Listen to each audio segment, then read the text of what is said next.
It was a cloudy morning in the heart of the savannah, where silence stretched endlessly across the dry fields and sparse trees.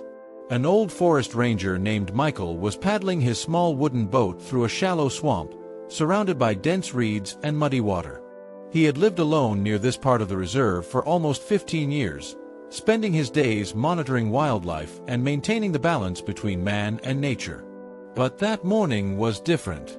As the wind rustled through the reeds, Michael heard something faint, not a bird, not the breeze, but a weak, hoarse cry. He paused, pulling in his oars, and listened again. Another soft groan, desperate and almost breathless, floated through the air. Something, or someone, was in trouble. He turned the boat and headed toward the sound.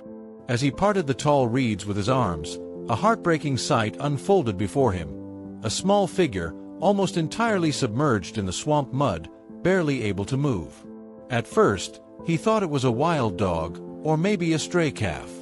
But when he stepped closer, his eyes widened. It was a lion cub. Its fur was matted with mud, its eyes barely open, its body trembling as it tried to lift itself out, but it was stuck.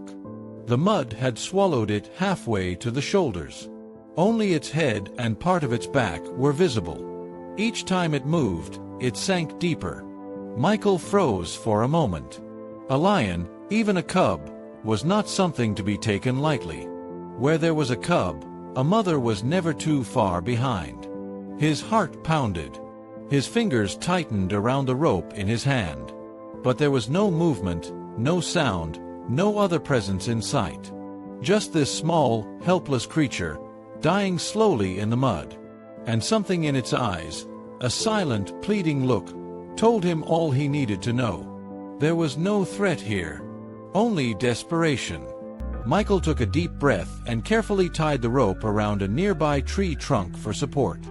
Then, he stepped into the swamp, each step sinking a little deeper than the last. The mud tried to swallow him too, but he kept going, toward the cub. The cub whimpered, flinching slightly when Michael reached out, but it didn't resist. It was too weak to fight, too tired to fear. Michael gently wrapped a cloth around its chest, then tied the rope beneath its front legs. He braced himself, pulling slowly, using all his strength to lift the cub out. The mud fought back, sucking the small body downward as if it refused to let go. "Come on, hold on, little one," he whispered through clenched teeth. The cub let out a soft cry. Michael pulled harder.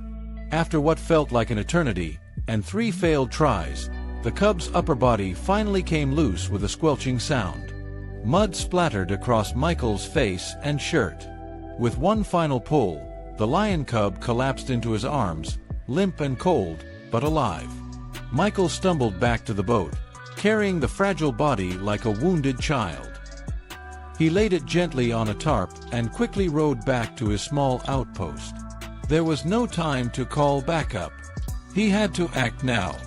Back at his cabin, Michael carefully bathed the cub with lukewarm water, wiping off layers of mud. The fur beneath was golden, though thin in places from starvation. Its ribs stuck out like sharp lines under the skin, and old scratch marks decorated its legs. This cub had been alone for a long time. Michael dried it gently and wrapped it in a warm blanket. Then he took out a syringe of glucose solution and gave it a small dose, just enough to stimulate its system. Minutes passed. The cub didn't move. But then, its paw twitched. Its chest rose slightly.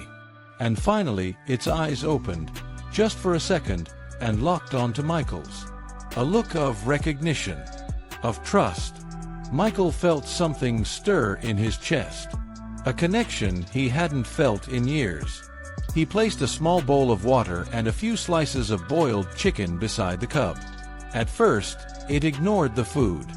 But then, as the warmth of the blanket sank in, and the pain eased slightly, it reached forward and began to drink. Slowly, carefully. Michael watched with a lump in his throat. This tiny creature, just hours from death, was now fighting to survive. And it had chosen to trust him. That night, the cub curled up at the edge of his cabin near the fireplace. It didn't growl. It didn't try to escape. It just lay there, breathing and watching. The next morning, Michael called the wildlife rescue team and informed them of the emergency. When the truck finally arrived, the cub had already begun to stand on its own. The young ranger who stepped out was shocked. "You pulled it out of the swamp? Alone?" Michael just nodded, gently stroking the cub's back. He didn't fight. He just asked to be saved. As they lifted the cub into the rescue crate, it turned its head one last time and looked at Michael. No sound, no roar, just a soft, long gaze, as if to say, "Thank you." Michael stood there, his boots still muddy, as the truck disappeared into the Savannah Trail. He had spent his life rescuing animals, but this one felt different. This one had rescued something in him too. Dear friend, thank you for watching this emotional rescue. If this story touched your heart, don't forget to like the video and subscribe to Animal Survival Stories for more unforgettable journeys with wildlife. Until next time.